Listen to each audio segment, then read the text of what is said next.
Pakistan oil and gas employees federation के general secretary Saeed Ejaz Bukhari ने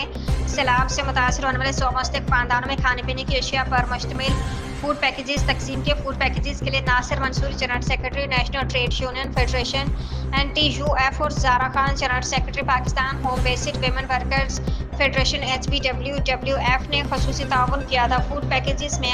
आटा, चीनी, दालें, चावल, घी, चाय और साबुन शामिल हैं। इस मौके पर सईद एजाज बुखारी का कहना था कि सैलाब से मुतासर होने वाले खानदानों के दुख में बराबर के शरीक खिदमत के सिलसिले को मुस्तकबिल में भी जारी रखेंगे।